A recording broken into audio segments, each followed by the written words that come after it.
Assalamualaikum warahmatullahi wabarakatuh. Bapak, Ibu, saudara-saudara sebangsa setanah air, pagi tadi saya telah memimpin rapat terbatas secara virtual tentang Undang-Undang Cipta Kerja bersama jajaran pemerintah dan para gubernur. Dalam undang-undang tersebut terdapat 11 klaster yang secara umum bertujuan untuk melakukan reformasi struktural dan mempercepat transformasi ekonomi.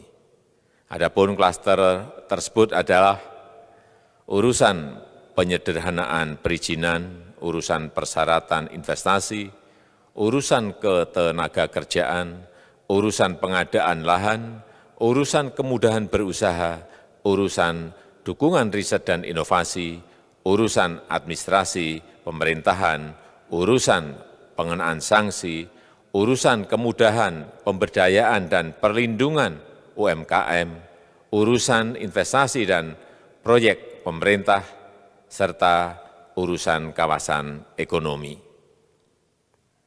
Dalam rapat terbatas tersebut, saya tegaskan mengapa kita membutuhkan Undang-Undang Cipta Kerja.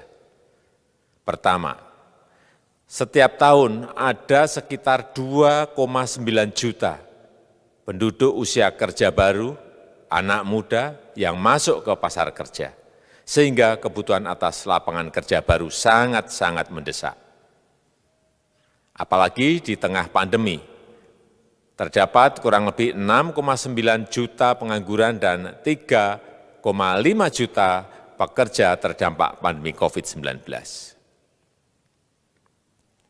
Dan sebanyak 87% dari total penduduk bekerja memiliki tingkat pendidikan setingkat SMA ke bawah, di mana 39% berpendidikan sekolah dasar.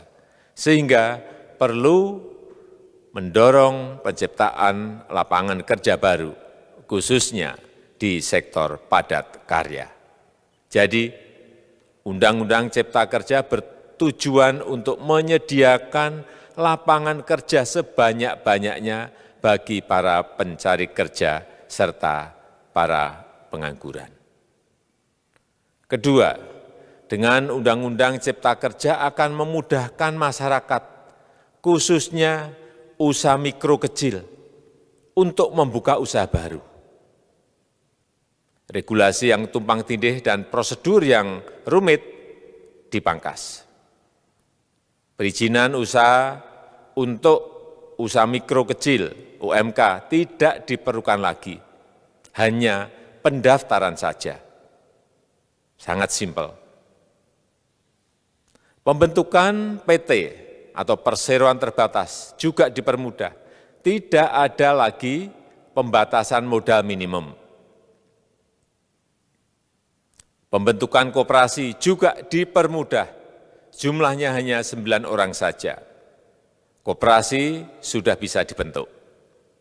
Kita harapkan akan semakin banyak koperasi-koperasi di tanah air. UMK, usaha mikro kecil yang bergerak di sektor makanan dan minuman. Sertifikasi halalnya dibiayai pemerintah, artinya gratis. Izin kapal nelayan penangkap ikan misalnya, hanya ke unit kerja Kementerian KKP saja. Kalau sebelumnya harus mengajukan ke Kementerian KKP, Kementerian Perhubungan, dan instansi-instansi yang lain. Sekarang ini cukup dari unit di Kementerian KKP saja. Ketiga, Undang-Undang Cipta Kerja ini akan mendukung upaya pencegahan dan pemberantasan korupsi. Ini jelas karena dengan menyederhanakan, dengan memotong, dengan mengintegrasikan ke dalam sistem perizinan secara elektronik, maka pungutan liar, pungli dapat dihilangkan. Namun, saya melihat adanya unjuk rasa penolakan Undang-Undang Cipta Kerja yang pada dasarnya dilatar belakangi oleh disinformasi mengenai substansi dari undang-undang ini dan hoax di media sosial. Saya ambil contoh, ada informasi yang menyebut tentang penghapusan UMP, upah minimum provinsi, UMK, upah minimum kota kabupaten, UMSP, upah minimum sektoral provinsi. Hal ini tidak benar, karena faktanya upah minimum regional, UMR, tetap ada.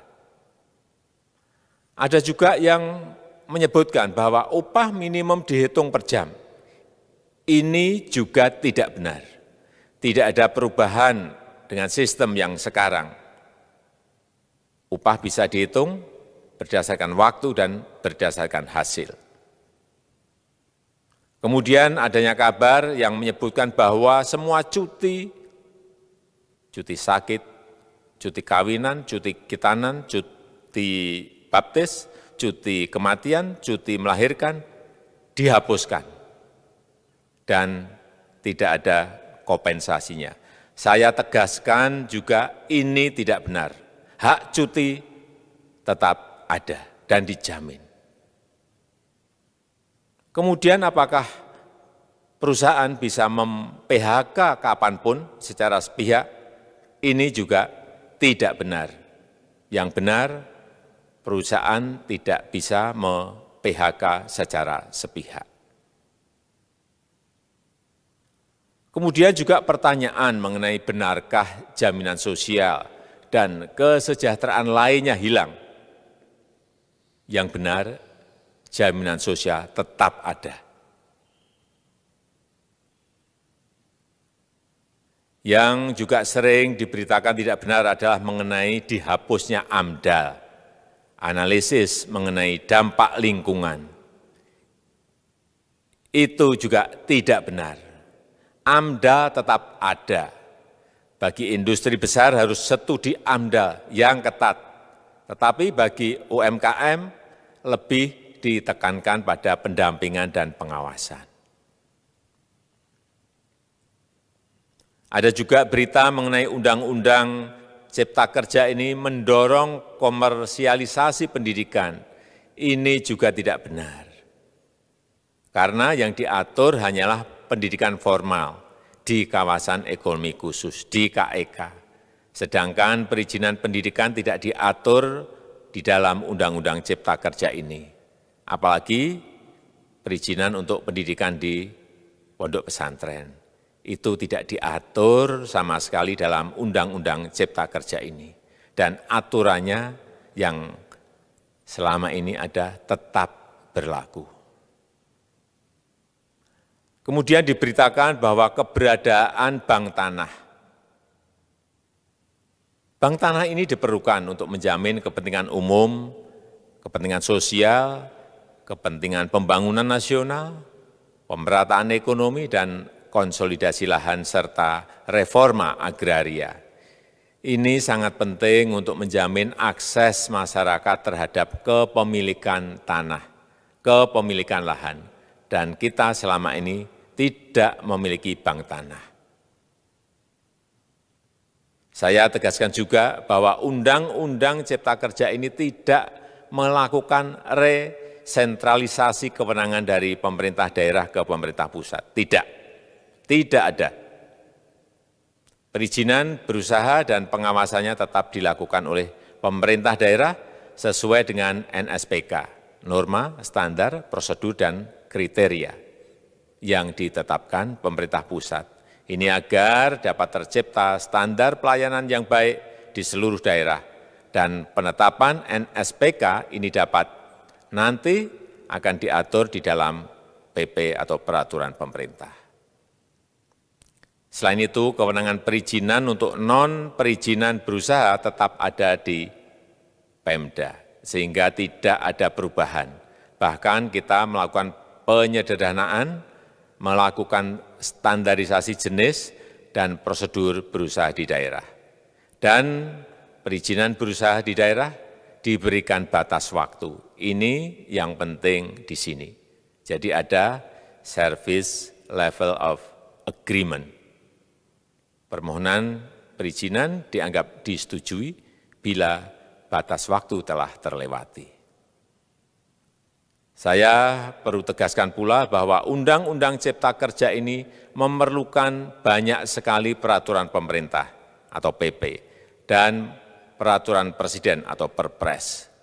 Jadi setelah ini akan muncul PP dan Perpres yang akan kita selesaikan paling lambat 3 bulan setelah diundangkan. Kita pemerintah membuka dan mengundang masukan-masukan dari masyarakat dan masih terbuka usulan-usulan dan masukan dari daerah-daerah.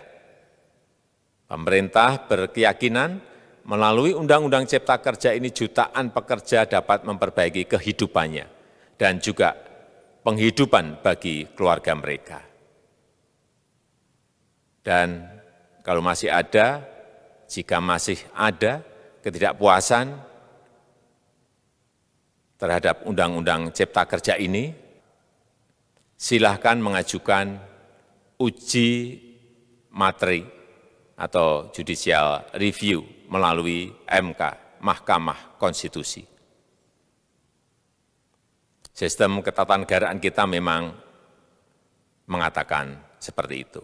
Jadi, kalau masih ada yang tidak puas dan menolak, silahkan diajukan uji materi ke MK. Saya rasa itu yang bisa saya sampaikan pada kesempatan yang baik ini. Terima kasih. Wassalamualaikum warahmatullahi wabarakatuh.